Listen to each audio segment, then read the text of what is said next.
അവന്റെ തിരുവചനം നിത്യസ്നേഹത്തിൻ തിരുവചനം.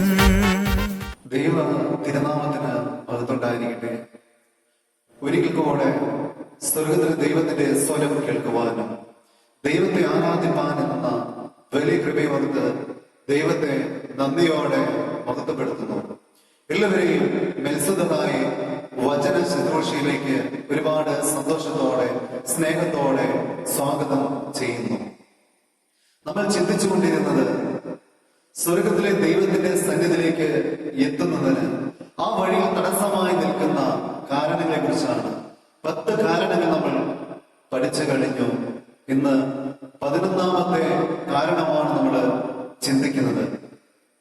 അഹങ്കാരം എന്നതിനെ കുറിച്ചാണ് ഇന്ന് പരിശുദ്ധാത്മാവ് നമ്മളോട് സംസാരിക്കുന്നത്. ഒരു വ്യക്തിയുടെ ജീവിതത്തിൽ അഹങ്കാരം ഉണ്ടോ? ഉണ്ടെങ്കിൽ എങ്ങനെ തിരിച്ചറിയാൻ സാധിക്കും?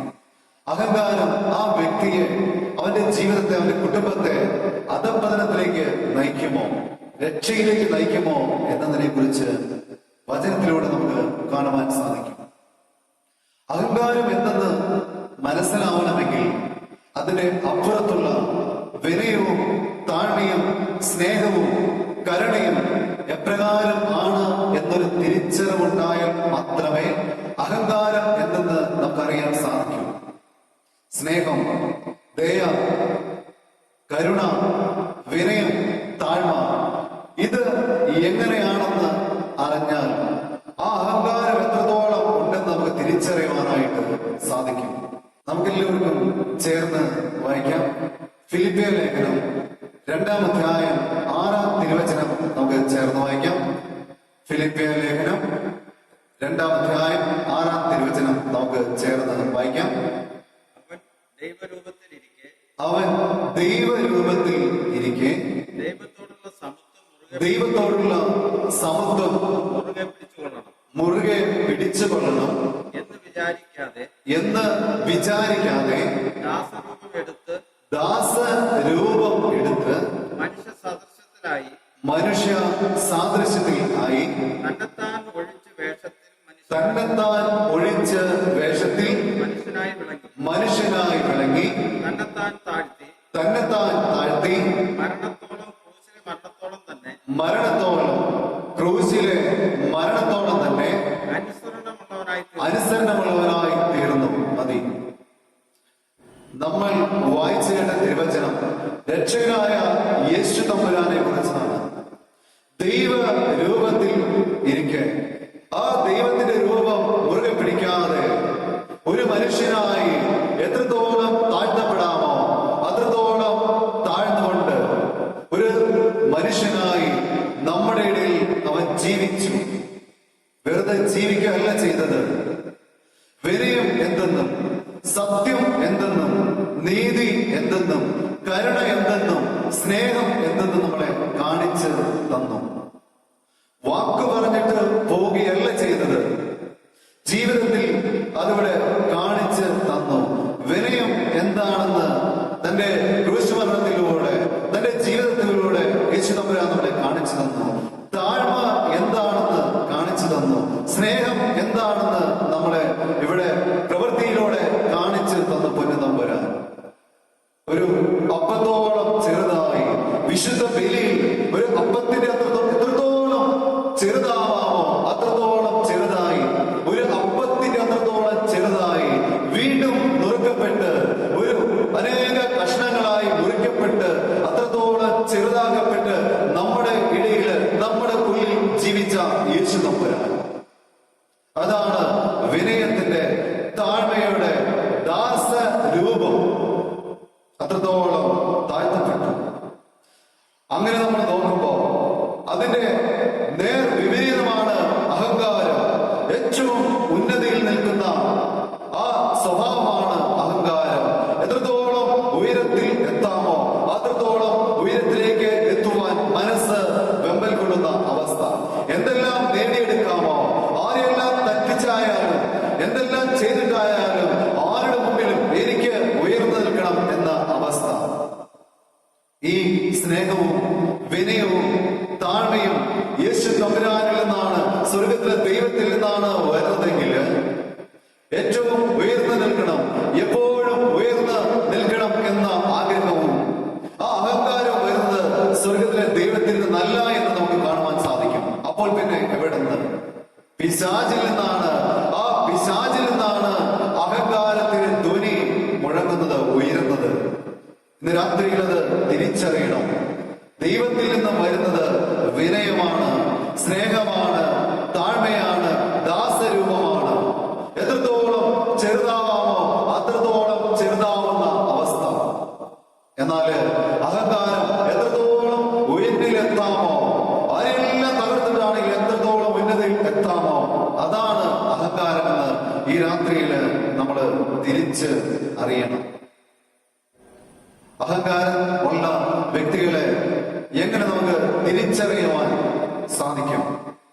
അഹങ്കാരമുണ്ടെങ്കിൽ ആരെങ്കിലും ആ വ്യക്തിയെ ഒരു കുറ്റാരോപണം നടത്തിയാൽ, അദ്ദേഹം ചെയ്യാത്ത ഒരു തെറ്റിന് അദ്ദേഹത്തിന്റെ മേൽ ഒരു കുറ്റാരോപണം ആരോപിച്ചാൽ, അതോടൊപ്പം തന്നെ ആ വ്യക്തിയെ ഒന്ന് കുറ്റപ്പെടുത്തിയാൽ, അവന്റെ നേട്ടങ്ങളെ കണ്ടില്ലെന്ന് നടിച്ചാൽ, നേട്ടങ്ങളെ ഉയർത്തിപ്പിടിച്ചില്ല എങ്കിൽ ആ വ്യക്തിയുടെ മുഖം വാടുന്നത് നമുക്ക് കാണുവാനായിട്ട് സാധിക്കും. അവന്റെ ഉള്ളിൽ ഒരു ദുഃഖം നിറയുന്നത് കാണുവാൻ സാധിക്കും. നമ്മുടെ ഉള്ളിലേക്ക് നമ്മളൊന്ന് തിരിഞ്ഞു നോക്കുമ്പോ, നമ്മുടെ ജീവിതത്തിലേക്ക് ഒന്ന് തിരിഞ്ഞു നോക്കുമ്പോ, നമുക്ക് നേട്ടങ്ങൾ ലഭിച്ചപ്പോ നമ്മുടെ ഉള്ളിൽ മറ്റുള്ളവർ അത് ഉയർത്തി കാണിക്കാതിരുന്നപ്പോ, ആ നേട്ടം എടുത്ത് നമ്മളെ പ്രോത്സാഹിപ്പിക്കാതിരുന്നപ്പോ നമ്മുടെ ഉള്ളിൽ ഒരു ദുഃഖം ഉണ്ടായെങ്കിൽ, നമ്മുടെ മുഖം വാടിയെങ്കിൽ നിന്റെ ഉള്ളിൽ ഒരു അഹങ്കാരമുണ്ട്.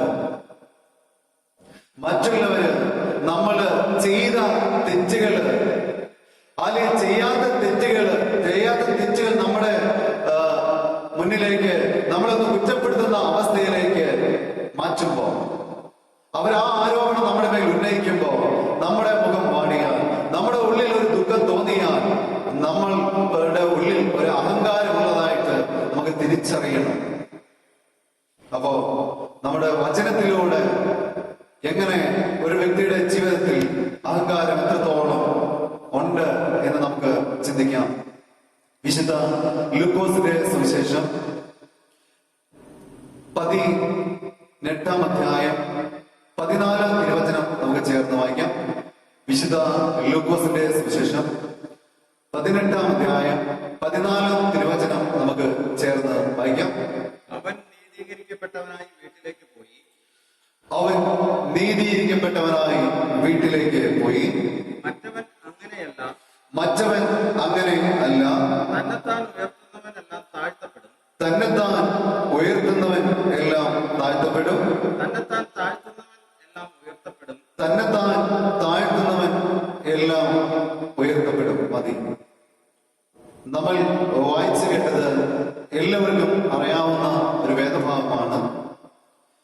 പരീശനും ചുങ്കക്കാരനും ദേവാലയത്തിൽ പ്രാർത്ഥിക്കുവാനായിട്ട് പോകുന്നു. പരീശൻ ദേവാലയത്തിൽ ചെന്ന് പ്രാർത്ഥിക്കുന്നു.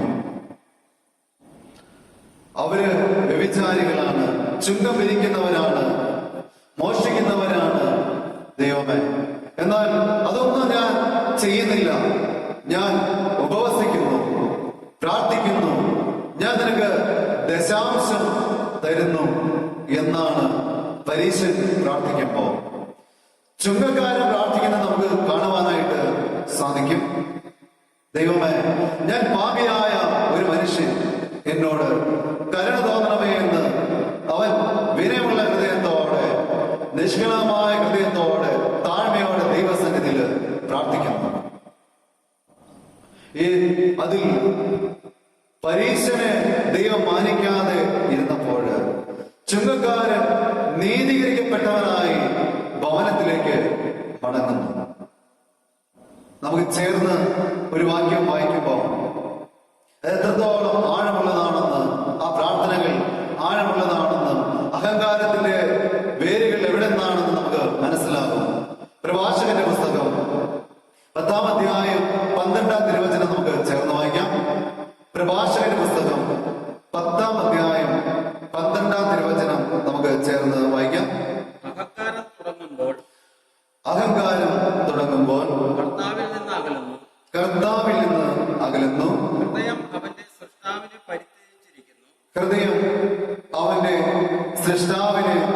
പരിച്ഛേദിച്ച് ഇരിക്കുന്നു.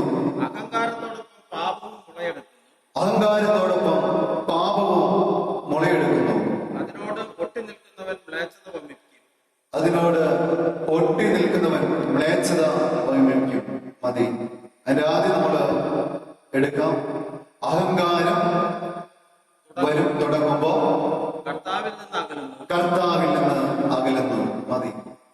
അഹങ്കാരം ഒരു വ്യക്തിയിൽ ആരംഭിക്കുമ്പോൾ അവൻ ദൈവത്തിൽ നിന്ന് അകലുന്നു. കാരണം എന്തായിരിക്കും? അഹങ്കാരി സ്വയം ചിന്തിക്കും. അവൻ തന്നിൽ തന്നെയാണ് ആശ്രയം വയ്ക്കുന്നത്. അഹങ്കാരം ആരംഭിക്കുന്ന വ്യക്തി തന്നിൽ തന്നെയാണ് ആശ്രയം വെക്കുന്നത്. അവൻ ദൈവത്തിലേക്ക് ആശ്രയം വെക്കുന്നില്ല. ദൈവം തരുന്ന എല്ലാ ദാനങ്ങളിലും അവൻ കണക്കാക്കുന്നത് ദൈവത്തിൽ നിന്നല്ല, അത് എന്റെ കഴിവുകൊണ്ട് ഞാൻ നേടി എടുത്തത് എന്നാണ് അവൻ ചിന്തിക്കുന്നത്. ദൈവത്തിന്റെ എല്ലാ അനുഗ്രഹങ്ങളിലും അവൻ ഒരു അഹങ്കാരം ഉള്ള വ്യക്തി കണക്ക് കൂട്ടുന്നത് എല്ലാം എന്റെ കഴിവുകൊണ്ട് നേടിയെടുക്കുന്നതാണ്. അവനിൽ തന്നെയാണ് ആശ്രയം വയ്ക്കുന്നത്. അതുകൊണ്ടാണ് ആ വ്യക്തി അഹങ്കാരം തുടങ്ങുമ്പോ, അവന്റെ ഹൃദയത്തിൽ അഹങ്കാരം തുടങ്ങുമ്പോ ആ വ്യക്തി ദൈവത്തിൽ നിന്ന് അകലുന്നു. അവന് ദൈവത്തെ കാണുവാനോ ദൈവത്തിന്റെ നന്മകളെ അറിയുവാനോ അഹങ്കാരം ഹൃദയമുള്ള വ്യക്തിക്ക് സാധിക്കില്ല എന്ന് വചനം നമ്മളെ പഠിപ്പിക്കുന്നു. ആ വ്യക്തി ദൈവത്തിൽ നിന്ന് അകന്നു പോയിക്കൊണ്ടേയിരിക്കും. അവന് ദൈവത്തിന്റെ ഒരു അനുഗ്രഹവും ഏൽക്കുവാനായിട്ട് സാധിക്കില്ല. വീണ്ടും നമ്മൾ വായിച്ചു കേട്ട പരീക്ഷന്റെ അടുക്കിലേക്ക് നമ്മൾ മടങ്ങി പോകുമ്പോ ഈ പരീക്ഷനും സ്വന്തം നേട്ടങ്ങളാണ് അവിടെ വിളിച്ച് പറയുന്നത്. സ്വന്തം കഴിവിലാണ് അവൻ ആശ്രയം വയ്ക്കുന്നത്. മറ്റുള്ളവരെ കുറ്റപ്പെടുത്തി പുച്ഛിക്കുന്ന അവസ്ഥ, നിന്ദിക്കുന്ന അവസ്ഥ നമുക്ക് കാണുവാൻ സാധിക്കും. അവൻ സ്വന്തം നേട്ടങ്ങളെ ഉയർത്തി പറയുകയാണ്. ഞാൻ നല്ല വ്യക്തിയാ, ഞാൻ പ്രാർത്ഥിക്കുന്നവനാ, ഞാൻ ഉപവസിക്കുന്നവനാ, ഞാൻ നിനക്ക് ദശാംശം തരുന്നവനാ. മറ്റുള്ളവർ അങ്ങനെ അല്ല. അവര് വ്യഭിചാരം ചെയ്യുന്നവനാ, ചുങ്കം പിരിക്കുന്നവനാ, മോഷ്ടിക്കുന്നവനാ. ഇതെല്ലാം പരീശൻ വിളിച്ചു പറയുന്നു. പരീശന് മറ്റുള്ളവനെ പുച്ഛിക്കാനുള്ള അധികാരം ഇല്ലല്ലോ. അവനിൽ തന്നെ ആശ്രയിച്ച്, അവന്റെ നേട്ടത്തിൽ ആശ്രയിച്ചുകൊണ്ട് മറ്റുള്ള വ്യക്തിയെ പുച്ഛിക്കുന്ന ഒരു അവസ്ഥയാണ് നമുക്ക് കാണുവാനായിട്ട് സാധിക്കുന്നത്. എന്നാൽ ദൈവ കൃപ കൊണ്ട് ആ പാവപ്പെട്ട ചുങ്കക്കാരൻ പ്രാർത്ഥിക്കുന്നത് അവന്റെ അയോഗ്യതകളെല്ലാം ഈശോയുടെ മുമ്പിൽ വെച്ചുകൊണ്ട്, അവനൊരു യോഗ്യതയില്ലാത്തവനാണെന്ന് അവൻ സമ്മതിച്ചുകൊണ്ട്, യേശുവേ എന്നോട് കരുണ തോന്നണം, ഒരു കൃപയ്ക്കും അവൻ യോഗ്യനല്ല എന്ന് തിരിച്ചറിഞ്ഞുകൊണ്ട്, യേശുവേ എന്നോട് കരുണ തോന്നണം, ഞാൻ പാപിയായ ഒരു മനുഷ്യനാണെന്ന് അവൻ സമ്മതിക്കുന്നു. അവൻ നീതീകരിക്കപ്പെട്ടവനായി ഭവനത്തിലേക്ക് മടങ്ങിപ്പോകുന്നു. ഇന്ന് രാത്രിയിൽ നമ്മുടെ ജീവിതത്തിലേക്ക് തിരിഞ്ഞു നോക്കുമ്പോൾ നമ്മൾക്ക് ദൈവം തന്ന അനുഗ്രഹങ്ങൾ ഉണ്ട്. അത് ദൈവം തന്നതാണെന്ന് മനസ്സിലാക്കാതെ എന്റെ കഴിവുകൊണ്ട് നേടിയെടുത്തതാണെന്ന് എന്റെ നേട്ടങ്ങൾ ദൈവസന്നിധിയിൽ പറഞ്ഞുകൊണ്ട് ഇത് നേടുവാൻ എനിക്ക് അവകാശമുണ്ട്, ദൈവത്തിൽ നിന്ന് അനുഗ്രഹങ്ങളെ ചോദിച്ചു മേടിക്കുവാൻ എനിക്ക് അവകാശമുണ്ട്, കാരണം ഞാൻ ഈ ചുങ്കക്കാരൻ ചെയ്യുന്നതുപോലെ ചെയ്യുന്നില്ല, ഒരു വ്യഭിചാരത്തിന് ഞാൻ പോകുന്നില്ല, ഞാൻ നല്ലവനാണ്, ഞാൻ ഉപവസിക്കുന്നവനാണ്, ഞാൻ പ്രാർത്ഥിക്കുന്നവനാണെന്ന് പറയുമ്പോ നമ്മുടെ ജീവിതത്തിൽ ഓർക്കണം, പരീശൻ ഇത് പറഞ്ഞപ്പോ അവന്റെ ജീവിതത്തിൽ ദൈവത്തിൽ നിന്ന് ഒന്നും ലഭിക്കുന്നില്ല, ഒരു നീതീകരണം ലഭിക്കുന്നില്ല, ഒരു പ്രാർത്ഥനയ്ക്ക് ഉത്തരം ലഭിക്കുന്നില്ല എന്ന് കാണുവാനായിട്ട് സാധിക്കും. എന്നാൽ മറുവശത്ത് അവൻ ഇസ്രായേൽ ജനത്തിൽ നിന്ന് ചുങ്കം പിരിക്കുന്നവനായിരുന്നു. അവന്റെ ജോലി എന്നായിരുന്നു. അവൻ ഒരുപക്ഷെ കൂടുതൽ ചുങ്കം പിരിച്ചിരിക്കാം, സമ്പത്ത് ചൂഷണം ചെയ്തിരിക്കാം. എന്നാൽ സ്വർഗത്തിലെ ദൈവത്തിന്റെ സന്നിധിയിൽ അവൻ കരഞ്ഞത്, ഞാൻ കുറവുള്ളവനാണ്, ഒരു യോഗ്യതയില്ലാത്തവനാണ്,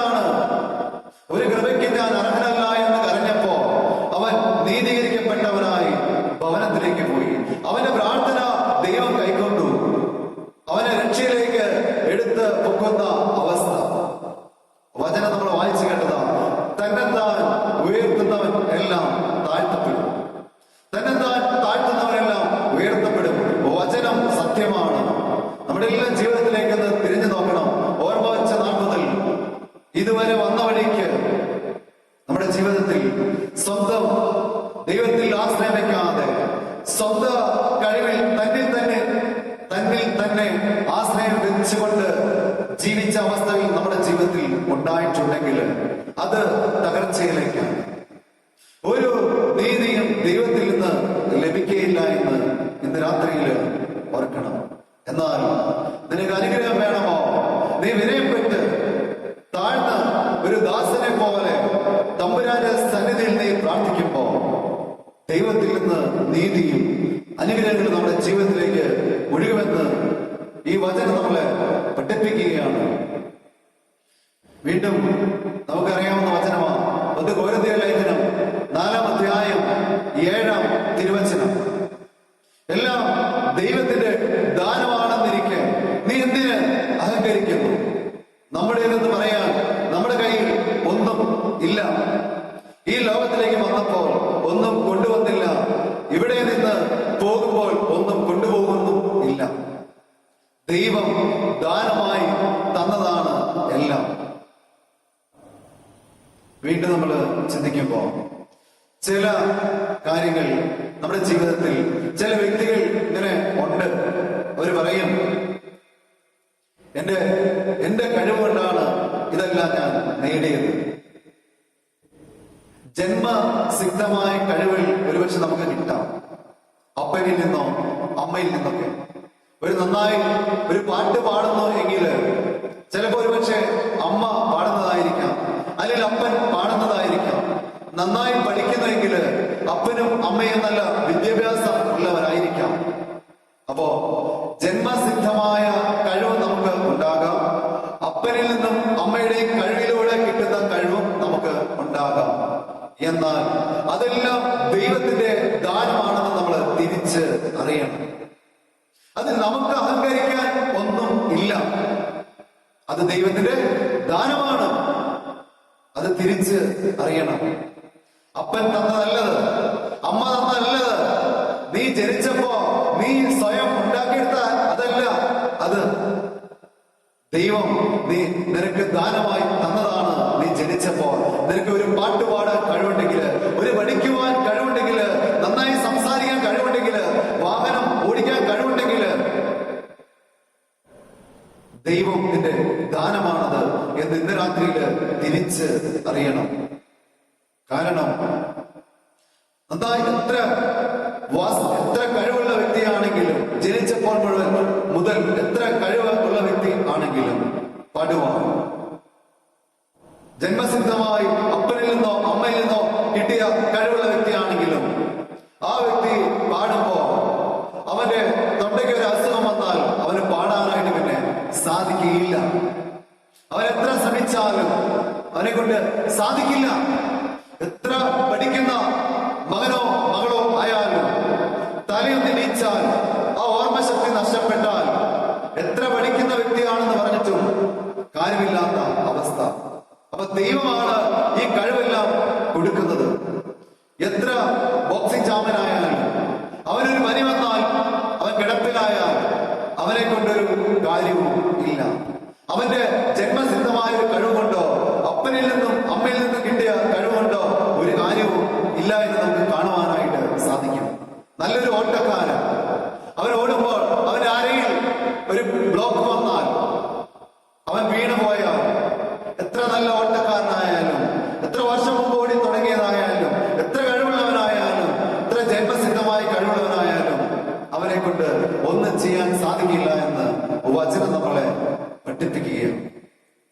വീണ്ടും നമ്മൾ കാണുമ്പോ ഒരു വ്യക്തി ആർജിച്ച് എടുക്കുന്ന കഴിവുകൾ ഉണ്ടാകാം, അതിലും അഹങ്കരിക്കേണ്ടെന്ന് ദൈവം നമ്മളെ ഓർപ്പിക്കുകയാണ്.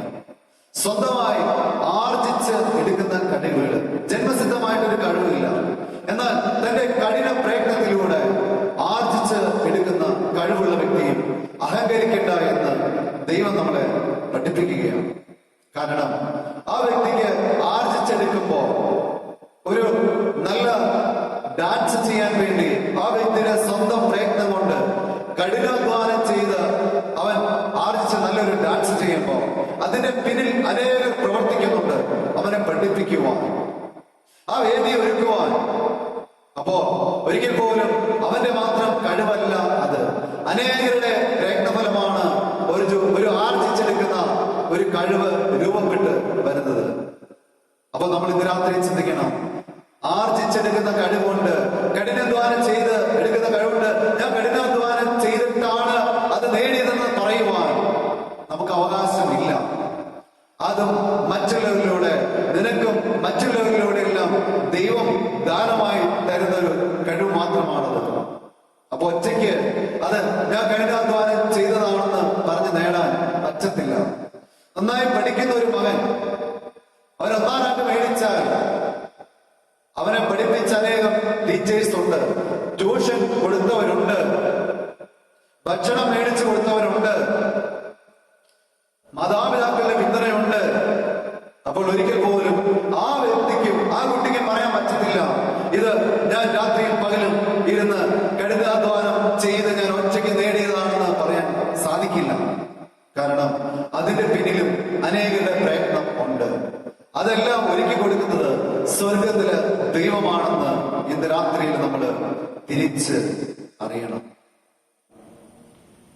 അപ്പോ എത്രത്തോളം വിനയപ്പെടാമോ നമ്മൾ നീതീകരിക്കപ്പെട്ടവരായി തമ്പുരാന്റെ സന്നിധിയിൽ നിൽക്കും. എത്രയെല്ലാം ഉയർച്ച നമ്മുടെ ജീവിതത്തിൽ ഉണ്ടായാലും അതെല്ലാം എന്റെ സ്വർഗത്തിലെ ദൈവത്തിന്റെ ദാനമാണെന്ന് തിരിച്ച് അറിയണം. എത്രയോ ഉയരത്തിൽ ഉണ്ടായിരുന്ന വ്യക്തികൾ, എത്ര നന്നായി ഓടിക്കൊണ്ടിരുന്നവര്, എത്ര ബുദ്ധിയുള്ള വ്യക്തികള്. കാരോട്ട മത്സരത്തിൽ ഏറ്റവും ടോപ്പായിരുന്നു മൈക്കൽ ഷൂമാക്കർ എന്ന വ്യക്തി, ലോകത്തിലെ 1-ാം നമ്പർ ചാമ്പ്യൻ. ഇന്ന് തളർന്ന് കിടക്കുന്നു, ബോധമില്ലാതെ കിടക്കുന്ന അവസ്ഥ. എത്രയോ പേര് പരാജയം 1-ാം സ്ഥാനത്ത് ഉണ്ടായിരുന്നവർ ഇന്ന് ഒരു സ്ഥാനമില്ലാതെ എല്ലാവരും അവഗണിക്കപ്പെട്ട് കിടക്കുന്നു. സ്പോർട്സ് മേഖല, വിദ്യാഭ്യാസ മേഖല, രാഷ്ട്രീയപരമായി അങ്ങനെ അനേകം തകർന്നറിഞ്ഞ് കിടക്കുന്നതിന്റെ കാരണം അഹങ്കാരമാണ്. അവനിൽ തന്നെ ആശ്രയിച്ചു, ദൈവത്തിൽ നിന്ന് ആശ്രയം മാറ്റി, ദൈവത്തിൽ നിന്ന് അകന്ന് അവനിൽ തന്നെ അവൻ ആശ്രയം വെച്ചപ്പോഴാണ് ഒന്നാമതുണ്ടായിരുന്നവരൊക്കെ ഇന്ന് വെറും പൂജ്യമായി നിൽക്കുന്ന നമുക്ക് കാണുവാൻ സാധിക്കും. ദൈവമല്ല അവരെ അങ്ങനെ ആക്കിയത്. ഈ പിശാച് മോഹിപ്പിച്ച് അവനെ ഉയർത്താവുന്നിടത്തൊക്കെയും ഉയർത്തിക്കൊണ്ട് ആ ചിന്ത കൊടുത്തുകൊണ്ട്, മോഹം കൊടുത്തുകൊണ്ട് അവൻ ഏറ്റവും മുകളിലെത്തിയപ്പോ താഴേക്ക് തള്ളിയിടുന്ന അവസ്ഥ പിശാചാണ് ചെയ്തത്. ദൈവം അനുവദിക്കുന്നു. അവന്റെ അഹങ്കാരത്തിന്റെ പ്രതിഫലം ഒന്നുമല്ലാതായി മാറ്റപ്പെടുന്നു. എത്രയോ ഈ ലോകത്ത് അനേകര് 1-ാം സ്ഥാനത്ത് ഉണ്ടായിരുന്നവർ ഇന്ന് ഒരു സ്ഥാനമില്ലാതെ ഏറ്റവും അധപ്പതിച്ച് കിടക്കുന്ന അവസ്ഥ. അഹങ്കാരം എന്ന കാരണം അവന്റെ ജീവിതം തകരുവാൻ. എന്നാൽ തമ്പുരാൻ നമ്മളെ പഠിപ്പിക്കുകയാണ്, യേശു ആ സത്യം നമ്മളെ പഠിപ്പിക്കുകയാണ്. എത്ര ഉയരത്തിലേക്ക് പോകുമ്പോഴും ഇതെല്ലാം എനിക്ക് ദാനമായി എന്റെ പൊന്നു തമ്പുരാൻ തന്നതാണെന്ന ആ തിരിച്ചറിവ് നമ്മുടെ ജീവിതത്തിൽ ഉണ്ടാകണം. യേശുവിന്റെ കണ്ണിലൂടെ മാത്രമേ നിന്റെ ഓരോ കഴിവുകളും കാണാവൂ. എന്തെല്ലാം കഴിവുകളുണ്ടെങ്കിലും അതെല്ലാം യേശുവിന്റെ കണ്ണിലൂടെ വേണം നമ്മൾ കാണുവാൻ. അതെന്റെ യേശുനാഥൻ തന്നതാണെന്ന തിരിച്ചറിവോടെ വേണം ചെയ്യുവാൻ. എത്രയെല്ലാം ഉയരത്തിലേക്ക് പറന്നാലും അവിടെയെല്ലാം വിനയത്തിന്റെ, താഴ്മയുടെ ദാസരൂപത്തിൽ നിന്നുകൊണ്ട് പൊന്നേശു തമ്പുരാൻ നമ്മളെ പഠിപ്പിച്ചതുപോലെ നിൽക്കുമ്പോ ആ യേശുവിനെ കണ്ടുകൊണ്ട്, യേശുവിന്റെ കൂടെ ചേർന്നുകൊണ്ട്, യേശു കണ്ട കണ്ണിലൂടെ നമ്മൾ എല്ലാ കഴിവിനെ കണ്ടുകൊണ്ട് മുന്നേറുമ്പോ സ്വർഗത്തിലെ ദൈവം എത്ര താഴ്ത്തി കൊടുത്താലും തമ്പുരാൻ തന്നെ ഉയർത്തിക്കൊണ്ടേയിരിക്കും. ഒരു ശക്തിക്ക് നമ്മളെ താഴ്ത്തുവാൻ സാധിക്കില്ല. എന്നാൽ ഉയർന്നു നിൽക്കുന്ന ഒരു വ്യക്തിയെ ഉയർത്താൻ ദൈവത്തിന് ഒരിക്കലും സാധിക്കില്ലല്ലോ. താഴ്ന്ന് നിൽക്കുമ്പോ ദൈവത്തിന് നിന്നെ ഉയർത്താനായിട്ട് സാധിക്കുമെന്ന് തിരുവചനം നമ്മളെ പഠിപ്പിക്കുന്നു. വീണ്ടും നമുക്ക് ചേർന്ന് വായിക്കാം. യെശയ്യാ പ്രവചനം 14-ാം അധ്യായം 13-ാം തിരുവചനം നമുക്ക് ചേർന്ന് വായിക്കാം. യെശയ്യാ പ്രവചനം 14-ാം അധ്യായം 13-ാം തിരുവചനം നമുക്ക് ചേർന്ന് വായിക്കാം. ഞാൻ സ്വർഗത്തിൽ കയറും, ഞാൻ സ്വർഗത്തിൽ കയറും, എന്റെ സിംഹാസനം ദൈവത്തിന്റെ നക്ഷത്രങ്ങൾക്ക് മീതെ വെക്കും. എന്റെ സിംഹാസനം സ്വർഗത്തിലെ ദൈവത്തിന്റെ നക്ഷത്രങ്ങൾക്ക് മീതെ വെക്കും.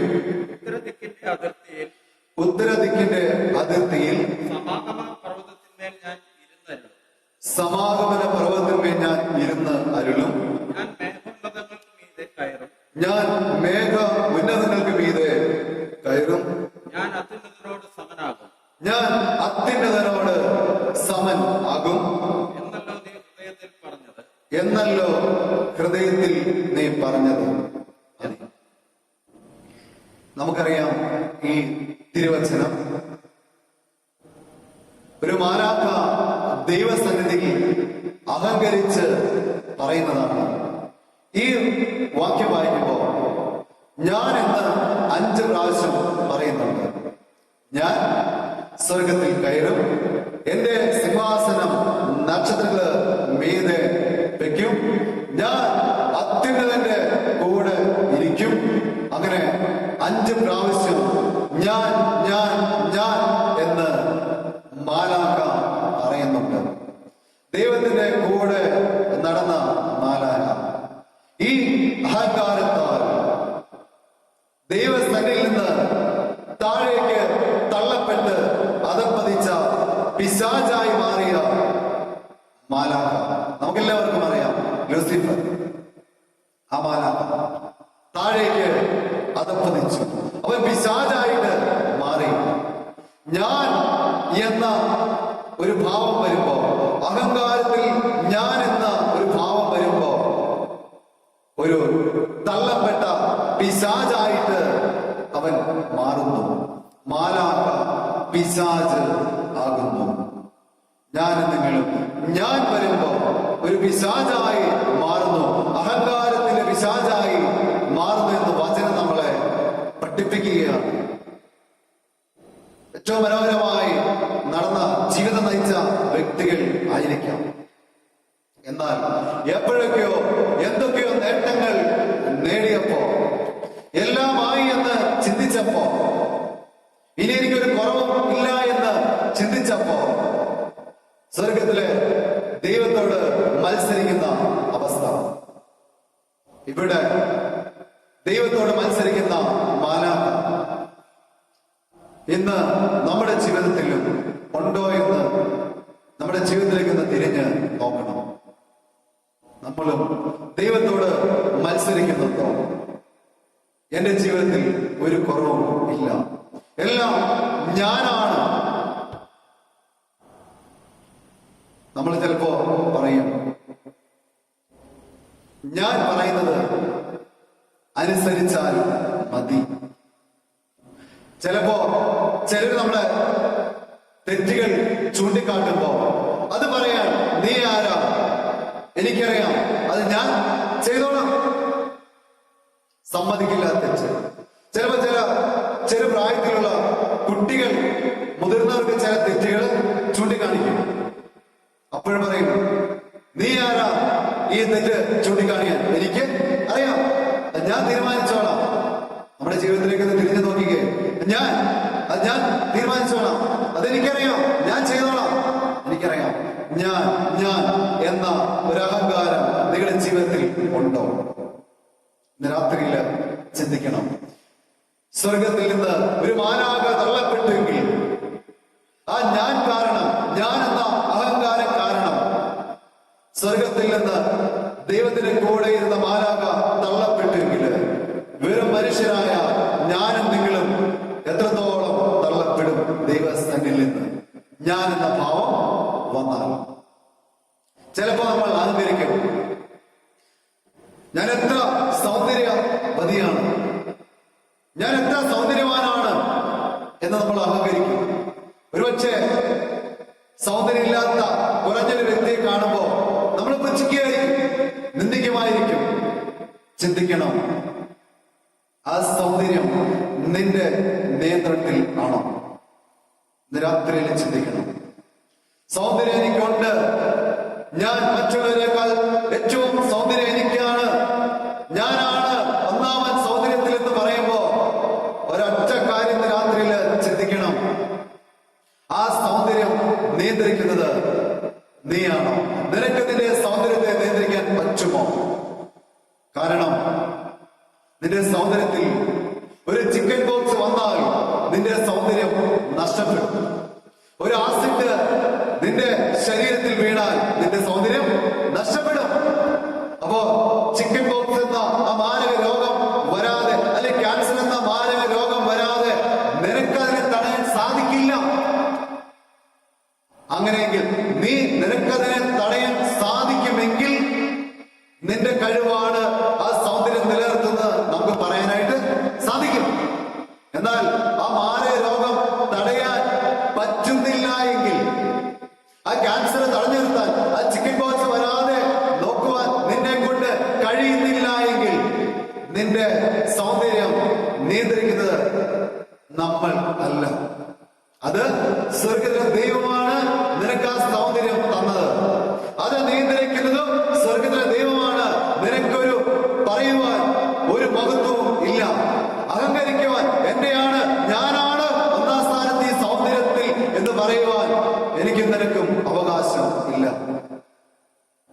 എനിക്ക് ആരോഗ്യമുണ്ട്, ഞാൻ ഒന്നാം നമ്പറാണ് ഈ ലോകത്തിലെ ഏറ്റവും വലിയ ബോഡി ബിൽഡറാണ്, നല്ല ആരോഗ്യമുണ്ട്, എനിക്കൊരു അസുഖമില്ല, ഞാൻ ആരോഗ്യവാനാണെന്ന് പറയുമ്പോ നിനക്കൊരു അറ്റാക്ക് വരുമ്പോ, നിന്റെ ഹൃദയത്തിൽ ദുരന്തങ്ങൾ കയറുമ്പോ, ഹൃദയം രോഗാവസ്ഥയിലേക്ക് മാറ്റപ്പെടുമ്പോ, അത് തടയാൻ പറ്റുകയാണെങ്കിൽ നിന്റെ കഴിവാണ് ആ ആരോഗ്യം നിലനിർത്തുന്നത് പറയാൻ പറ്റും. എന്നാൽ ആ മാരക രോഗങ്ങൾ ഒരു പനി വന്നാൽ പോലും എത്ര വലിയ ആരോഗ്യവാനായ മനുഷ്യനാണെങ്കിലും നിലംപതിക്കും. അങ്ങനെയെങ്കിൽ നിനക്ക് പറയാൻ പറ്റത്തില്ല.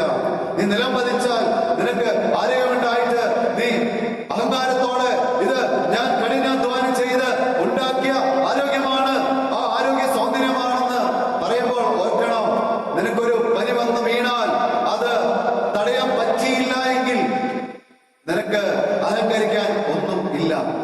അത് തടയാൻ പറ്റിയാൽ, ആ പനി ആരോഗ്യം നിനക്ക് സംരക്ഷിക്കാൻ പറ്റിയാൽ നിനക്ക് പറയാൻ പറ്റും, ഇത് എന്റെ കഴിവുകൊണ്ടാണ് ഈ ആരോഗ്യം ഞാൻ നിലനിർത്തുന്നത് എന്ന് പറയാനായിട്ട് പറ്റും. മറിച്ചാണെങ്കിൽ അത് ദൈവമാണ് നിനക്ക് ദാനമായി തന്നതെന്ന് ഇന്ന് രാത്രിയിൽ നമ്മള് തിരിച്ചറിയണം.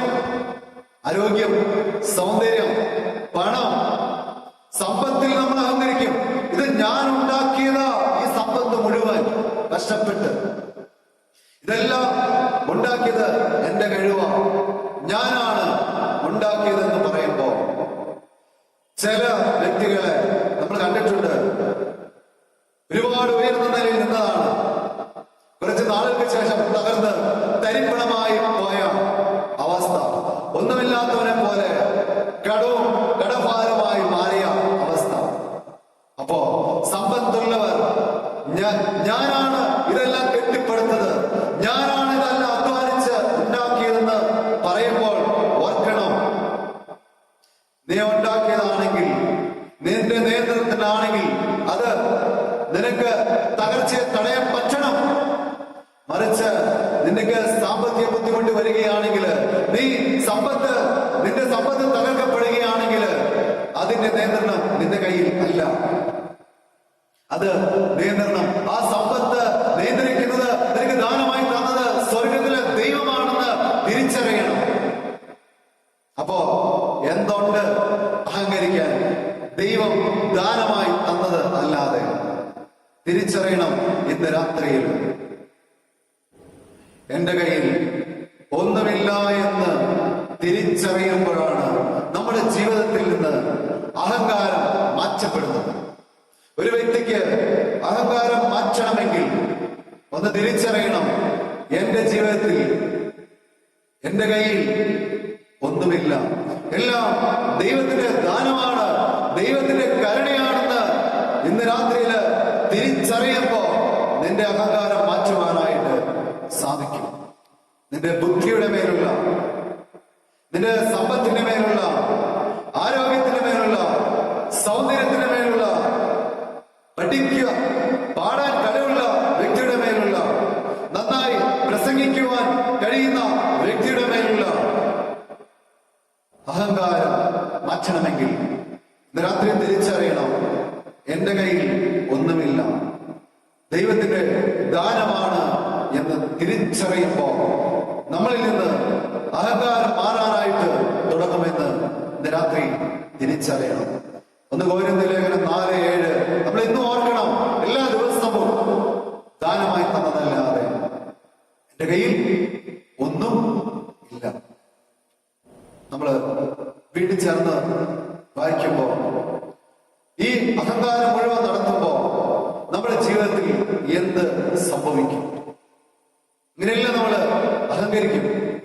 അഹങ്കരിക്കുമ്പോ നമ്മുടെ ജീവിതത്തിൽ എന്ത് സംഭവിക്കുമെന്ന് നമുക്ക് വായിച്ചു കേൾക്കാം. പ്രഭാഷകന്റെ പുസ്തകം 10-ാം അധ്യായം 6-ാം തിരുവചനം നമുക്കൊന്ന് ചേർന്ന് വായിക്കാം. പ്രഭാഷകന്റെ പുസ്തകം 10-ാം അധ്യായം 6-ാം തിരുവചനം ചേർന്ന് വായിക്കാം. എന്ത് കുറ്റത്തിന് ആയാലും അയൽക്കാരന് തിന്മ ചെയ്യരുത്, വികാര ആവേശം കൊണ്ട് ഒന്നും പ്രവർത്തിക്കരുത്, അഹങ്കാരം കർത്താവിനെയും മനുഷ്യനെയും വെറുപ്പിക്കുന്നു, അനീതി ഇരുവർക്കും നിന്ദ്യമാണ്, അനീതി അഹങ്കാരം ദുരാഗ്രഹം ഇവ മൂലം സാമ്രാജ്യം കൈമാറി പോകുന്നു. പൊടിയും ചാരവുമായ മനുഷ്യന് അഹങ്കരിക്കാൻ എന്തുണ്ട്? ജീവിച്ചിരിക്കെ തന്നെ അവന്റെ ശരീരം ജീർണിക്കുന്നു. മതി, ജീവിച്ചിരിക്കെ തന്നെ അവന്റെ ശരീരം പുഴുവരുത്ത് ജീർണിക്കുന്നു. ദൈവവും അഹങ്കാരമുള്ള വ്യക്തിയെ വെറുക്കുന്നു, മനുഷ്യനും അഹങ്കാരമുള്ള വ്യക്തിയെ വെറുക്കുന്നു. അതോടൊപ്പം തന്നെ അവന്റെ ശരീരം ജീർണിക്കുന്നു, പുഴുവരിക്കുന്നു. നമുക്ക് ചേർന്ന് അങ്ങനെ ദൈവത്തിന്റെ തിരുവചനം, ദൈവം എങ്ങനെ ഒരു അഹങ്കാരിയോട് ഇടപെടുന്നു എന്ന് ഇപ്പോ കേട്ട വചനത്തിന്റെ അടിസ്ഥാനത്തിൽ നമുക്ക് തിരുവചനം ചേർന്ന് വായിക്കാം. 2 മക്കാബിയർ 9-ാം അധ്യായം 4-ാം തിരുവചനം നമുക്ക് ചേർന്ന് വായിക്കാം. 2 മക്കാബിയുടെ പുസ്തകം 9-ാം അധ്യായം 4-ാം തിരുവചനം നമുക്ക് ചേർന്ന് വായിക്കാം. അവൻ ഞെട്ടിവിറച്ചു,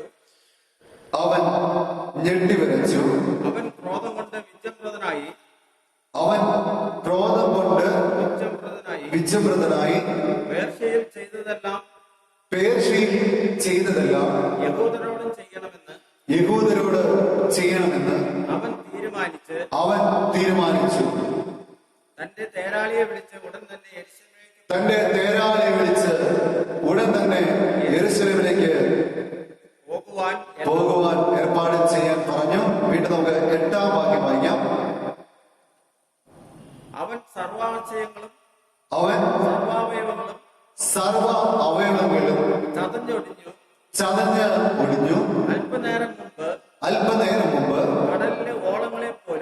കടലിലെ ഓളങ്ങളെ പോലും തടഞ്ഞു നിർത്താമെന്ന് വിചാരിച്ചിരുന്നവൻ സർവ മനുഷ്യരെക്കാളും അധികമായി തനിക്കുള്ള പ്രഭാവം നിമിത്തം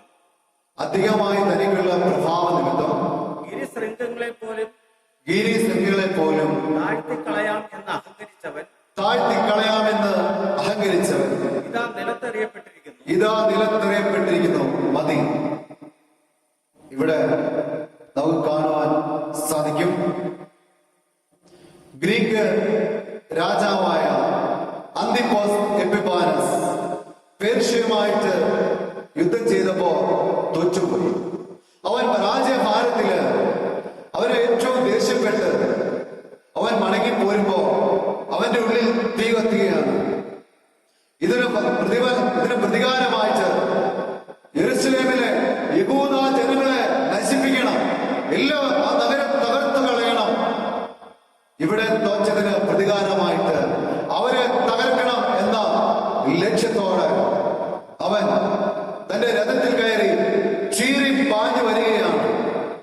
ആ ചീറി പാഞ്ഞു വരുമ്പോ ആ രഥം മറിയുന്നു. സ്വർഗത്തിലെ ദൈവം അവന്റെ ജീവിതത്തിൽ ഇടപെടുന്നു.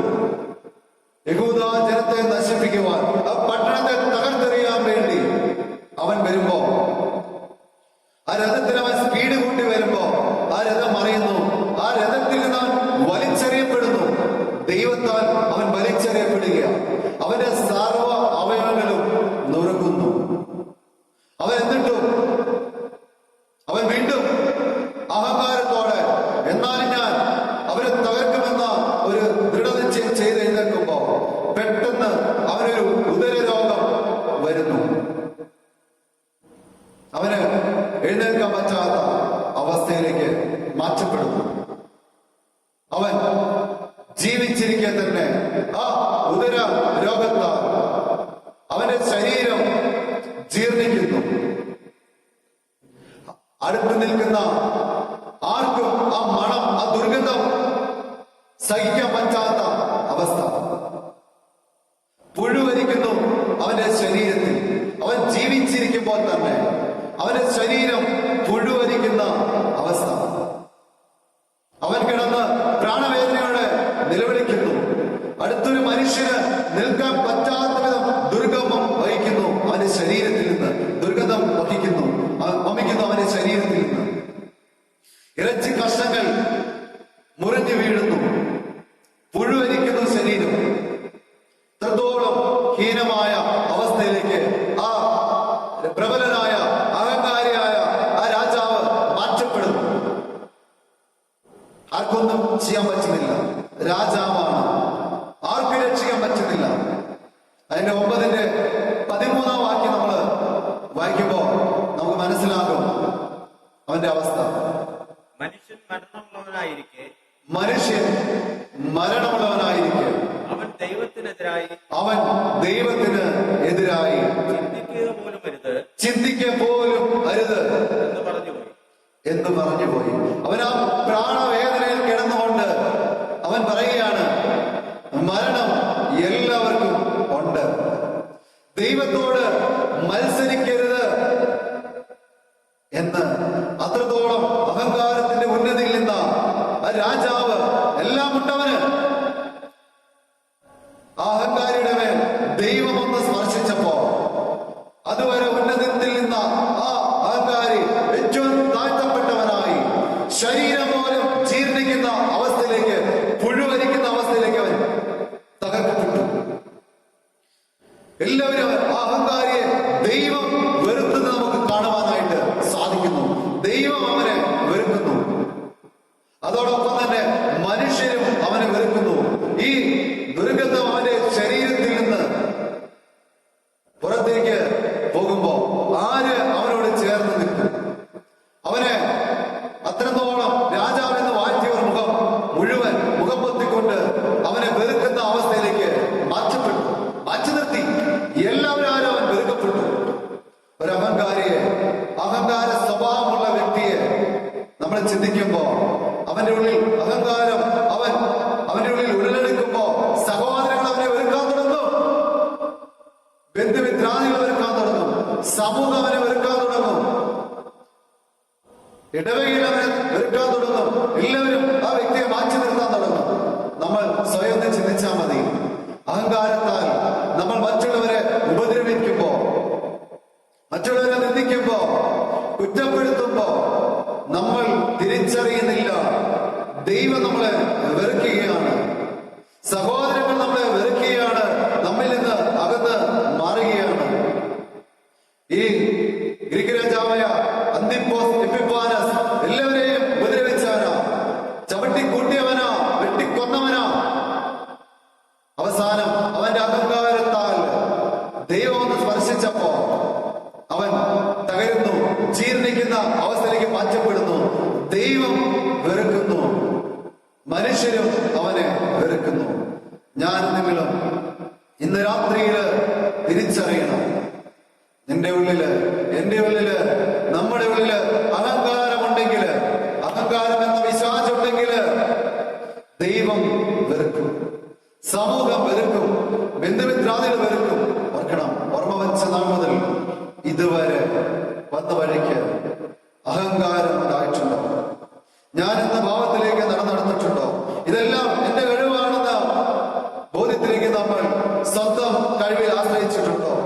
ദൈവത്തിൽ നിന്ന് അകന്നു പോയിട്ടുണ്ടോ?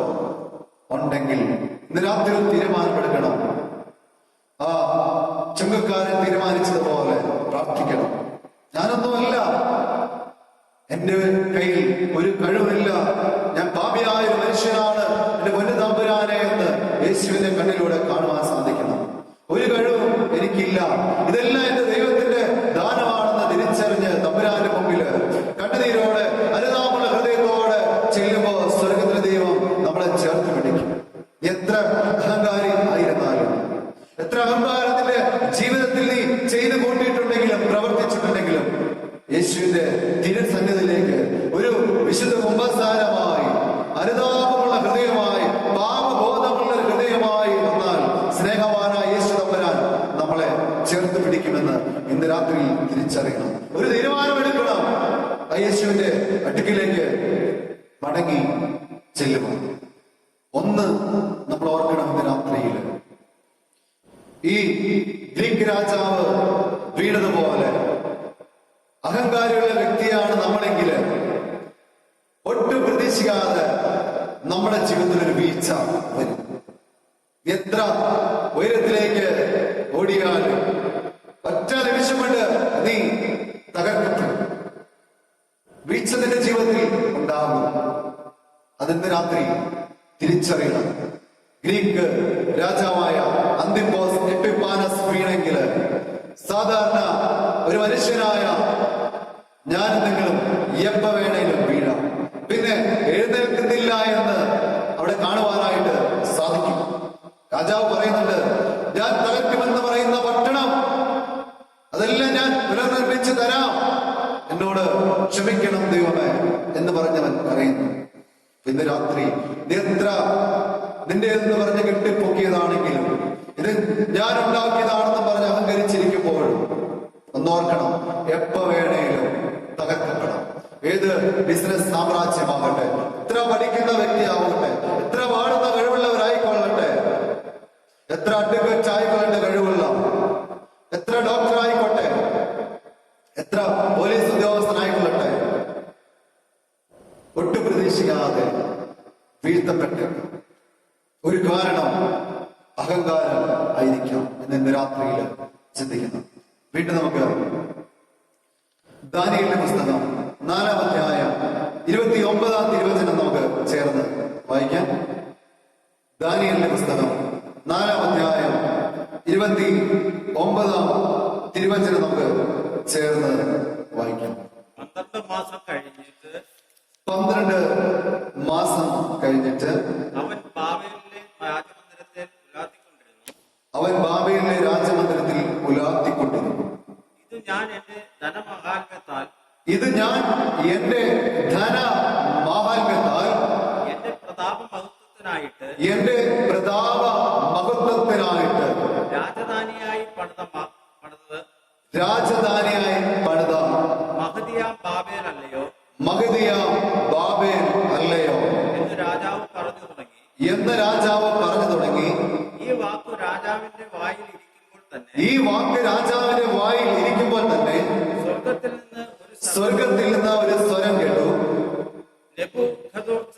നെബൂഖദ്നേസർ രാജാവേ, നിന്നോട് കൽപ്പിക്കുന്നു, നിന്നോട് കൽപ്പിക്കുന്നു, രാജ്യത്വം നിന്നെ വിട്ട് നീങ്ങിയിരിക്കുന്നു, രാജ്യത്വം നിന്നെ വിട്ട് നീങ്ങിയിരിക്കുന്നു, നിന്നെ മനുഷ്യരുടെ ഇടയിൽ നിന്ന് നീക്കിക്കളയും, നിന്നെ മനുഷ്യന്റെ ഇടയിൽ നിന്ന് നീക്കിക്കളയും, നിന്റെ പാർപ്പ് കാട്ടിലെ നിന്റെ പാർപ്പ് കാട്ടിലെ മൃഗങ്ങളോടൊപ്പം ആയിരിക്കും, നിന്നെ കാളയെ പോലെ പുല്ല് തീറ്റും, നിന്നെ കാളയെ പോലെ പുല്ല് തീറ്റും. മതി. ഇവിടെ നമുക്കറിയാം ഈ വചനത്തിന്റെ പശ്ചാത്തലം. നെബൂഖദ്നേസർ എന്ന ബാബിലോൺ രാജാവ്, ഏറ്റവും ശ്രേഷ്ഠ അധികാരി, അധികാരത്തിന്റെ ഉന്നതയിൽ നിൽക്കുന്ന വ്യക്തി, ആ വ്യക്തി ബാബിലോൺ നഗരം നിർമ്മിച്ചിട്ട് ഒരു ദിവസം തന്റെ വട്ടുപ്പാവിൽ ഇരുന്നുകൊണ്ട് പറയുകയാണ്, എന്റെ ധന മാഹാത്മ്യം കൊണ്ട് ഞാനിത് നിർമ്മിച്ചു, എന്റെ കഴിവുകൊണ്ട് ഞാനിത് നിർമ്മിച്ചു എന്ന് പറഞ്ഞ് തീരും മുമ്പേ സ്വർഗത്തിലെ ദൈവത്തിലെ ദൂതൻ വന്ന് പറയുകയാണ്, ഞാൻ നിന്നെ കാട്ടിലെ മൃഗങ്ങളുടെ ഒപ്പമായിരിക്കും ഇനി നിന്റെ ജീവിതം, നിന്റെ രാജ്യത്തെ ഞാൻ മാറ്റി പുല്ല് തിന്നും. ഇവിടെ അദ്ദേഹം എന്റെ കഴിവുകൊണ്ട് ഞാൻ നേടിയത്, ഞാൻ പണിതത് എന്ന് പറഞ്ഞ് അഹങ്കരിച്ചപ്പോ പറഞ്ഞ് തീരും മുമ്പേ അവന്റെ രാജ്യത്തോടുന്ന് ദൈവം മാറ്റിക്കളയും. ഒന്നുമല്ലാതാക്കി വെറും മൃഗങ്ങളുടെ കൂടെ ജീവിക്കേണ്ടുന്ന അവസ്ഥ, പുല്ല് തിന്നുന്ന അത്രത്തോളം തഴയപ്പെട്ട അവസ്ഥ. അഹങ്കരിച്ചപ്പോ എന്റെ കഴിവുണ്ടെന്ന് പറഞ്ഞ് അഹങ്കരിച്ചപ്പോ തകർക്കപ്പെട്ട അവസ്ഥ. ഇന്ന് രാത്രിയില് നമ്മള് ചിന്തിക്കണം, ഞാനും നിങ്ങളും ഒരുപാട് ബാബിലോൺ നഗരങ്ങൾ പണിതുയർത്തിയിട്ടില്ലേ? സ്വർഗത്തില് ദൈവത്തെ മറച്ചുകൊണ്ട് ഒരുപാട് അത്യാഗ്രഹങ്ങൾ, അഹങ്കാരത്താൽ മനക്കോട്ടകൾ കെട്ടിയിട്ടുണ്ട്, ബിസിനസ്സിൽ കെട്ടിപ്പെട്ടിട്ടുണ്ട്, വിദ്യാഭ്യാസത്തിൽ കെട്ടിപ്പടുത്തിയിട്ടുണ്ട്, ജോലിയിൽ കെട്ടിപ്പടുത്തിയിട്ടുണ്ട്. ഒരുപാട് ബാബിലോൺ നഗരങ്ങൾ. ഇത് ഞാനാണ്, ഇതെന്റെയാണ്, എന്റെ കഴിവ് കൊണ്ടാണെന്ന് പറഞ്ഞു. എന്നാൽ അതെല്ലാം ദൈവം ഒറ്റ നിമിഷം കൊണ്ട് മാറ്റുമെന്ന് ഇന്ന് രാത്രിയിൽ തിരിച്ചറിയണം. ശക്തനായ ബാബിലോൺ രാജാവായ നെബൂഖദ്നേസർ രാജാവിന്റെ രാജ്യത്വം നീക്കിയെങ്കിൽ എന്റെയും നിന്റെയും അധികാരികൾ എത്ര നിഷ്പ്രയാസം ദൈവം നീക്കും. നീ അഹങ്കരിച്ചുകൊണ്ടാണ് നിൽക്കുന്നതെങ്കിൽ, ദൈവത്തെ കൂടാതെയാണ് നിൽക്കുന്നതെങ്കിൽ എപ്പോൾ മാറ്റപ്പെടും നമ്മൾ പോലും അറിയാതെ. ഒരുപക്ഷെ നമ്മൾ പറയും, നമ്മളെ മക്കളെ നമ്മൾ ഉയർത്തിപ്പിടിക്കും, എന്റെ മക്കളാ, അതെന്റെ മകനാ, എന്റെ മകനാണ് ഒന്നാം സ്ഥാനം, എന്റെ മകൾക്കാണ് ഒന്നാം സ്ഥാനം, ഞാൻ എന്റെ മകനാ, എന്റെ മകളാ ഒന്നാം സ്ഥാനം. മക്കളെ ഉയർത്തിപ്പിടിക്കുമ്പോ ഓർക്കണമേ, നമ്മുടെ കഴിവല്ല, മക്കളുടെ കഴിവല്ല, ദൈവത്തിന്റെ ദാനമാണ്. ജോലിയിൽ ഉയർന്നിരിക്കുമ്പോ മറ്റുള്ളവരെ നിന്ദിച്ചുകൊണ്ട് നമ്മൾ പറയുമ്പോ, അമ്മമാര് പറയുമ്പോ, എന്റെ മകനാ അവിടുത്തെ ഏറ്റവും വലിയ ഉയർന്ന ഉദ്യോഗസ്ഥൻ, എന്റെ മകന്റെ കഴിവുകൊണ്ടാണത് നേടിയത്, എന്റെ മകനാ ഈ ദേശത്ത്, എന്റെ മകളാ ഒന്നാമത് വാഴുന്നത്, ഒന്നാമത് ഓടുന്നത്, എന്റെ മകനാ മകളാ എവിടെ ചെന്നാൽ എന്റെ മകൾക്ക് ഇവിടെ ഏറ്റവും സൗന്ദര്യം. ഉയർത്തി കാണിക്കരുത് നമ്മുടെ ജീവിതത്തിൽ. മക്കളെ ഉയർത്തി കാണിക്കരുത്, ജോലി ഉയർത്തി കാണിക്കരുത്. എല്ലാം ദൈവത്തിന്റെ ദാനമെന്ന് തിരിച്ചറിയണം.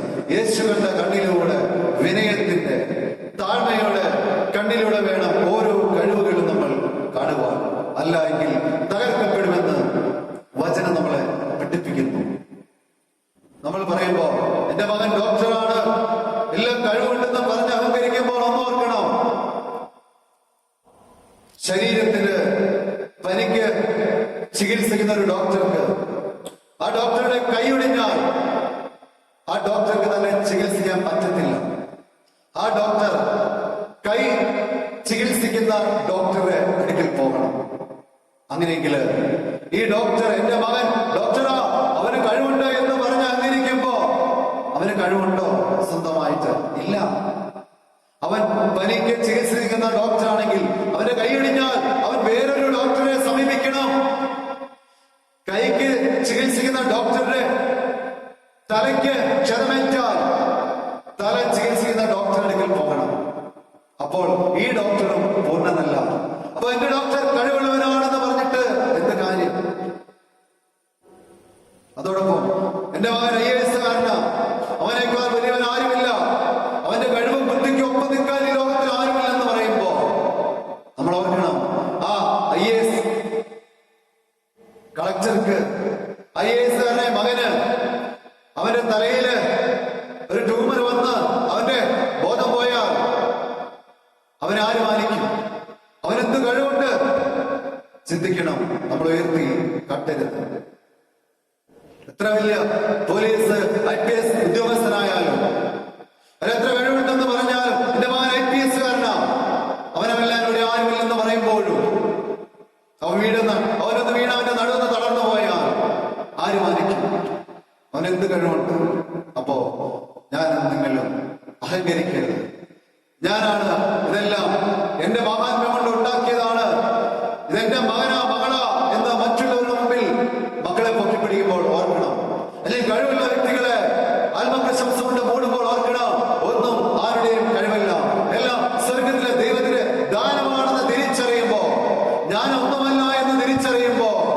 നിന്റെ ഉള്ളിൽ നിന്ന് അഹങ്കാരം മാറുവാനായിട്ട് തുടങ്ങും.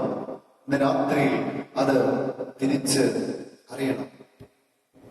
വീണ്ടും നമുക്ക് അപ്പോസ്തലപ്രവൃത്തികളുടെ പുസ്തകം 12-ാം അധ്യായം 21-ാം തിരുവചനം നമുക്ക് ചേർന്ന് വായിക്കാം. അപ്പോസ്തലപ്രവൃത്തികളുടെ പുസ്തകം 12-ാം അധ്യായം 21-ാം തിരുവചനം നമുക്ക് ചേർന്ന് വായിക്കാം.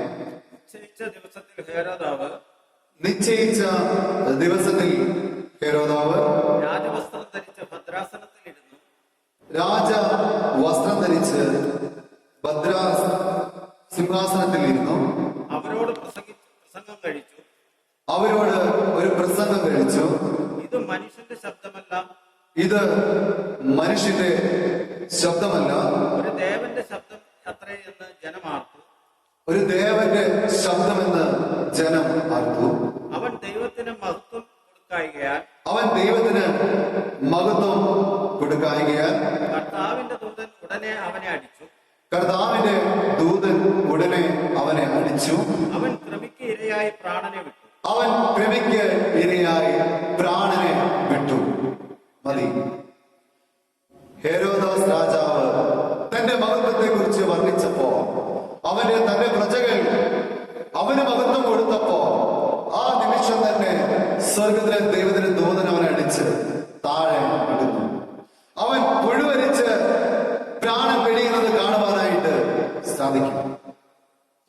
ദൈവത്തിന് കൊടുക്കേണ്ടുന്ന മഹത്വം മനുഷ്യർക്കും മറ്റുള്ളവർക്കും കൊടുത്തപ്പോ പുഴുവരിച്ച് മരിക്കുന്നതായിട്ട് കാണുവാനായിട്ട് സാധിക്കും. ഒരുപക്ഷെ രോഗം വന്നിട്ടാവാം, നമുക്ക് തിരിച്ചറിയാൻ പറ്റുന്നില്ല. ഒരു കാരണം ചിലപ്പോ മാരക രോഗം വന്ന് ഇതുപോലെ മുഴുവരിച്ച് മരിക്കുന്നതിന്റെ ഒരു കാരണം ചിലപ്പോ ഈ അഹങ്കാരം ആയിരിക്കാം. ദൈവത്തിന് കൊടുക്കേണ്ടുന്ന മഹത്വം മനുഷ്യർക്ക് കൊടുത്തപ്പോ ദൈവം അടിച്ച് ആ വ്യക്തിയെ താഴെയിട്ട് അവൻ പ്രാണനെ വിടുന്നു. പുഴുവരിച്ച് ജീർണിച്ച് കാണുവാനായിട്ട് സാധിക്കും. നമ്മൾ ചിലപ്പോഴൊക്കെ പറയും, ഞാനാണ് അവനെ പഠിപ്പിച്ച് വലുതാക്കി ഇത്രത്തോളം ആക്കിയത്, ഞാനാ. മഹത്വം ദൈവത്തിന് കൊടുക്കുന്നതിന് പകരം നമ്മളെല്ലാം പറയുന്ന വാക്കുകളാണ്. ഞാനാ അവനെ പഠിപ്പിച്ചത്, ഞാനാ അവന് ജോലി കൊടുത്തത്, ഞാനാ അവൻ ഇത്രത്തോളം ഉയർത്തിയത്, ഞാൻ കാരണമാ ഇന്ന് അവൻ ജീവിച്ചിരിക്കുന്നത്, ഞാനില്ലായിരുന്നെങ്കിൽ കാണാമായിരുന്നു, ഞാൻ ചെന്നില്ലായിരുന്നെങ്കിൽ കാണാമായിരുന്നു, ഞാൻ പാടിയാലേ അത് ശരിയാകൂ, ഞാൻ പ്രസംഗിച്ചാലേ അത് ശരിയാകൂ എന്ന്. അല്ലെങ്കിൽ ചിലപ്പോ മറ്റുള്ളവര് നമ്മളെക്കാൾ ഉയരത്തിലൊരു കാര്യം ചെയ്യുമ്പോ അതൊരിക്കലും നമുക്ക് അംഗീകരിക്കാൻ പറ്റാതെ വരും അവസ്ഥ. ദൈവത്തിനല്ല ആ മഹത്വം കൊടുക്കുന്നത്. സ്വന്തം ആ മഹത്വം എടുക്കുമ്പോ തകർക്കപ്പെടും, ജീർണിക്കും, പുഴുവരിക്കുമെന്ന് സ്വർഗത്തിലെ ദൈവം നമ്മളെ കാണിക്കുക. ചിലപ്പോ നമ്മൾ പറയും, ഞാൻ എത്ര കഷ്ടപ്പെട്ട അവന്റെ കല്യാണം നടത്തിയത്, എന്തെല്ലാം ചെയ്തു കൊടുത്തത് അവന് വേണ്ടി, ആ പെങ്കൊച്ചിന്റെ വിവാഹത്തിന് വേണ്ടി ഞാൻ എന്തെല്ലാം ചെയ്തു കൊടുത്തു, എന്തെല്ലാം അവന്റെ വീട് പണിക്ക് വേണ്ടി ഞാൻ എന്തെല്ലാം കഷ്ടപ്പെട്ടു, അവനെങ്ങനെയൊന്ന് ആക്കിയെടുക്കാൻ ഞാൻ എന്തെല്ലാം കഷ്ടപ്പെട്ടു എന്ന് പറയുമ്പോ മഹത്വം നീ എടുക്കുമ്പോ നീ തകർക്കപ്പെടും. ദൈവമാണ് ഇതെല്ലാം ദാനമായി അവർക്ക് കൊടുത്തത്. ആ മഹത്വം ദൈവത്തിന് കൊടുക്കാതെ മനുഷ്യരെടുക്കുമ്പോ ചിലപ്പോ നമ്മുടെ വീട്ടിൽ പറയും, ഞാൻ ഈ വീട്ടില് 4 മണിക്ക് എഴുന്നേറ്റ് എല്ലാം ചെയ്യാൻ തുടങ്ങിയതാ, ഞാൻ ഈ വീട്ടില് രാത്രി വരെ അധ്വാനിച്ചിട്ട് ഏറ്റവും അവസാനം വരുന്നത് ഞാനാ, ഞാൻ എന്തിനും ഏതിനും ഞാൻ എന്ന് പറയുമ്പോ ഞാനാണ് എണീച്ചത് 4 മണിക്ക്, ദൈവത്തിന് കൃപയാലാണ് എണീച്ചതെന്ന് നമ്മള് ദൈവത്തിന് മഹത്വം കൊടുക്കേണ്ടടുത്ത് നമ്മൾ തന്നെ ആ മഹത്വം എടുക്കുമ്പോ, അല്ലെങ്കിൽ മറ്റുള്ളവർക്ക് ആ മഹത്വം കൊടുക്കുമ്പോ നമ്മൾ തകർക്കപ്പെടുമെന്ന് വചനം നമ്മളെ പഠിപ്പിക്കുക. അപ്പോ വീണ്ടും നമ്മൾ ഒരു വചനം കൂടെ വായിച്ച് ഇന്നത്തെ ശുശ്രൂഷ അവസാനിക്കും. യെശയ്യാപ്രവചനം 42:8 തിരുവചനം നമുക്ക് ചേർന്ന് വായിക്കാം. യെശയ്യാപ്രവചനം 42-ാം അധ്യായം 8-ാം തിരുവചനം നമുക്ക് ചേർന്ന് വായിക്കാം. ഞാൻ യഹോവ, അത് തന്നെ എന്റെ നാമം. ഞാൻ യഹോവ, അത് തന്നെ എന്റെ നാമം. ഞാൻ എന്റെ മഹത്വം മറ്റൊരുത്തനും ഞാൻ എന്റെ മഹത്വം മറ്റൊരുത്തിന് എന്റെ സ്തുതി വിഗ്രഹങ്ങൾക്കും വിട്ടുകൊടുക്കുകയില്ല. എന്റെ സ്തുതി വിഗ്രഹങ്ങൾക്കും വിട്ട് കൊടുക്കുകയില്ല. പണ്ട് പ്രസ്താവിച്ചത് മതി.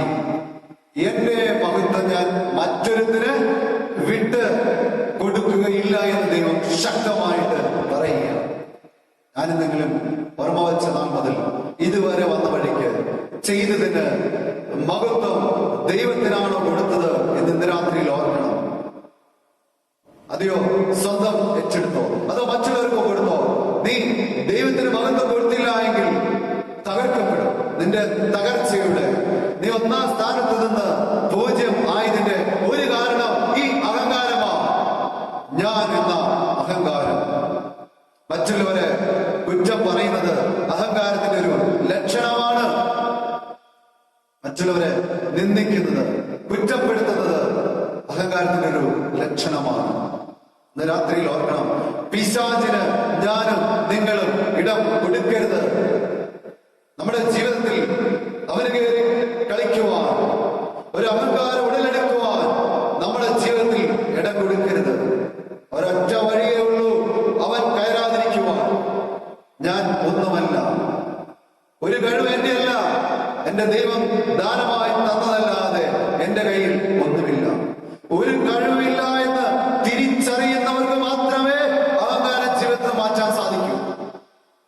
എന്റെ ജീവിതത്തിൽ ഒരു കഴിവില്ല, ഞാൻ ഒന്നുമില്ലാത്തവനാ എന്ന് അത് എപ്പോ തിരിച്ചറിയുന്നുവോ അന്ന് മാത്രമേ അഹങ്കാരത്തിൽ നിന്നിൽ നിന്ന് മാറ്റുവാൻ സാധിക്കൂ.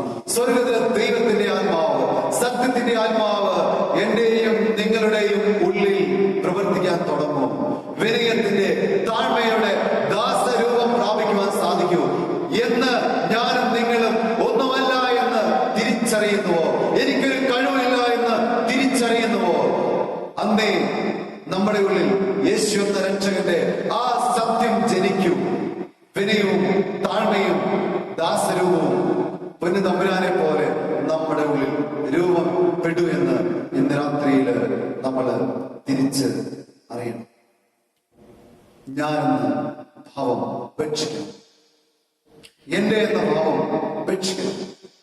അപ്പോ ഇന്ന് രാത്രി സ്വർഗത്തിലെ ദൈവം അത്ഭുതമായിട്ട് നമ്മളോട് സംസാരിച്ചതിനോട് ദൈവത്തെ മഹത്വപ്പെടുത്തുന്നു. ഇന്നത്തെ ധ്യാനചിന്ത ശുശ്രൂഷ അവസാനിക്കുന്നു. വീണ്ടും അടുത്ത ഞായറാഴ്ച വൈകിട്ട് ഇതേ സമയത്ത് 7 മണിക്ക് ദൈവം അനുവദിച്ചാൽ നമ്മളെല്ലാവരും ദൈവത്തിന്റെ സ്വരം കേൾക്കുവാൻ ഒരുമിച്ച് കൂടും. ഈ വചന ശുശ്രൂഷ നമ്മുടെ ജീവിതത്തിൽ അനേക അനുഗ്രഹങ്ങളും അനേക സാക്ഷ്യങ്ങളും അനേക മാനസാന്തരങ്ങളും ഉണ്ടാകട്ടെ എന്ന് നമുക്ക് ഒരുമിച്ച് പ്രാർത്ഥിക്കാം. വലിയൊരു മാനസാന്തരത്തിന്റെ അവസ്ഥയിലേക്ക്, ഒരു യേശുവിന്റെ രക്ഷകനെ സ്വീകരിക്കാനുള്ള കൃപയിലേക്ക് വളരുവാൻ ഇടയാകട്ടെ എന്ന് നമുക്ക് പ്രാർത്ഥിക്കാം. അതോടൊപ്പം തന്നെ ഈ മെച്ചതായ വചന ശുശ്രൂഷ 11ാമത്തെ ശുശ്രൂഷയാണെന്ന് നടന്നത്. 11ാമത്തെ കാരണം, ദൈവസന്നിധിയിൽ എത്തുന്നതിന് തടസ്സമായി നിൽക്കുന്ന 11ാമത്തെ കാരണം. യൂട്യൂബിലും ഫേസ്ബുക്കിലെല്ലാം മറ്റ് 10 ഭാഗങ്ങളുണ്ട്. കാണാത്തവർ കാണണമെന്ന സ്നേഹത്തോടെ അറിയിക്കുകയാണ്. നമുക്ക് ചെയ്യാനുള്ളത് യേശു എന്ന രക്ഷകനെ മറ്റുള്ളവരിലേക്ക് ലോകം മുഴുവൻ പകർന്നു കൊടുക്കാനുള്ള ദൗത്യമാണുള്ളത്.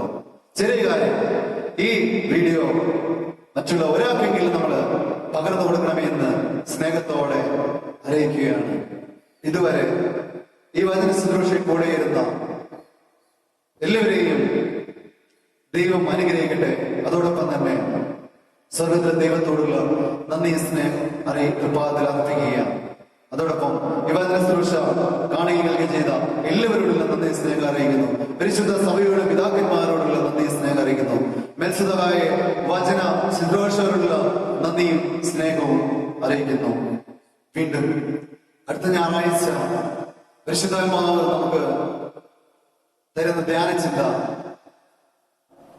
വ്യഭിചാരം എന്നതിനെ കുറിച്ചാണ്.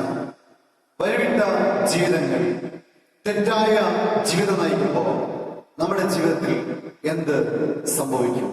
അത് അനുഗ്രഹമാണോ ശാപമാണോ എന്ന് പരിശുദ്ധാത്മാവ് അതിനെ സഹായിക്കട്ടെ എന്ന് പ്രാർത്ഥിക്കുന്നു. ഒരിക്കൽ കൂടെ ഒരു വാക്ക് നമുക്ക് പ്രാർത്ഥിക്കാം.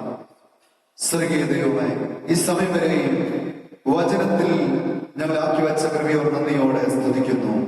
അഹങ്കാരം എന്തെന്നും അഹങ്കാരം എങ്ങനെ ഉണ്ടായെന്നും അതെങ്ങനെ തിരിച്ചറിയാമെന്നും ജീവിതത്തിൽ അഹങ്കാരം ഉണ്ടെങ്കിൽ എന്ത് സംഭവിക്കുന്നു സ്വർഗീയ ദൈവം ഞങ്ങളെ പഠിപ്പിച്ച വലിയ കൃപയോട് നന്ദിയോടെ സ്തുതിക്കുന്നു.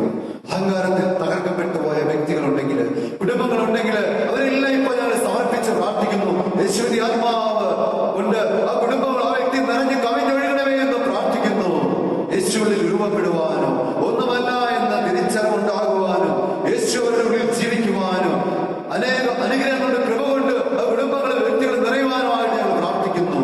സ്വർഗത്തിലെ ദൈവമേ, അടുത്ത ആഴ്ച വൈകിട്ട് 7 മണിക്ക് നടക്കാൻ പോകുന്ന വചന ശുശ്രൂഷയിലേക്ക് ഞങ്ങൾ എല്ലാവരും എത്ര പ്രതികൂലമായാലും അനുകൂലമാക്കിയത് കാണുവാനും കേൾക്കുവാനും ഞങ്ങൾ ഒരുക്കണമേ, ഞങ്ങളുടെ കുടുംബങ്ങളെ ഒരുക്കണമേ എന്ന് പ്രാർത്ഥിക്കുന്നു. ഈ ലോകം മുഴുവൻ ഈ ശുശ്രൂഷ വെളിപ്പെടുവാൻ വേണ്ടി ഞങ്ങൾ പ്രാർത്ഥിക്കുന്നു. ഞങ്ങളുടെ ജീവിതത്തിൽ വലിയൊരു മാറ്റത്തിനായി ഈ ശുശ്രൂഷ മാറണമേ എന്ന് പ്രാർത്ഥിക്കുന്നു. ഈ ശബ്ദവും വെളിച്ചവും എല്ലാം തന്ന് ഞങ്ങളെ കരുതുന്ന പൊന്നു തമ്പുരാന് എല്ലാത്തിനും നന്ദി അറിയിക്കുന്നു. എല്ലാം ഞങ്ങളുടെ ജീവൻ വെച്ച യേശുവിന്റെ നാമത്തിൽ തന്നെ ആമേൻ. ഒരിക്കൽ കൂടെ എല്ലാവരും നന്ദി സ്നേഹം അറിയിക്കുന്നു. എല്ലാവരെയും